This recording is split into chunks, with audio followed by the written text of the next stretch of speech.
Hello, அனைத்து வியூவர்ஸுக்கும் வணக்கம்.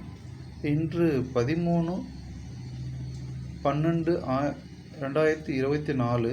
இன்று கார்த்திகை திருநாள், முருகருக்கு உகந்த நாள். அது இல்லாத பிரதோஷம், வெள்ளிக்கிழமை. இன்று அனைத்து 3 சிறப்பான விஷயங்கள் அடங்கியிருக்கிறது. அதனால் இன்று அனைத்து மக்களும் கோவிலுக்கு சென்று, முருகர் கோயிலுக்கோ இல்லை சிவன் கோயிலுக்கோ சென்று வணங்கி கடவுளுடைய அருளை பெறணுன்றதுக்காக சொல்லலான்ட்டு இந்த 3 சிறப்புகளும் மக்களுக்கு பயன்பெறணும்னு சொல்கிறதுக்காக இதில் சாரதான்னு ஒரு படத்தில் நடிகர் SSR கல்லூரி பேராசிரியராக இருப்பார். அதில் நடிகை விஜயகுமாரி ஒரு கேள்வி கேட்பாங்க.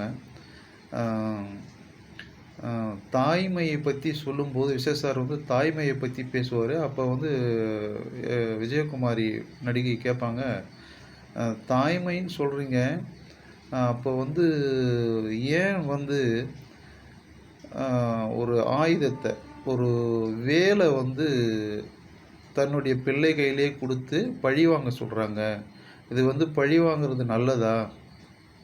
ஏன் இதுக்கு ஆயுதத்தை பயன்படுத்துகிறாங்கன்னு சொல்கிறது கேட்கும்போது அதுக்கு SSR சொல்லுவார், இது 2500 வருஷத்துக்கு முன்னாடியே நம்ம தமிழர்களால் இந்த வேலை எதுக்கு கொடுத்தாங்க பார்வதி சக்தி அப்படின்னு கேட்டால் அதுக்கான விளக்கத்தை சொல்லுவார் போர்டில் வரைஞ்சி. அது என்னன்னு கேட்டிங்கன்னா, அறிவு கூர்மையாக இருக்கணும். அதாவது வேலை போல் மேலே இருக்கிறது அறிவு கூர்மையாகவும் இருக்கணும், அகண்டு இருக்கணும், அதே போல் ஆழ்ந்தும் இருக்கணும். அதுக்கு தான் இந்த வேல் அப்படின்னு சொல்லுவார்.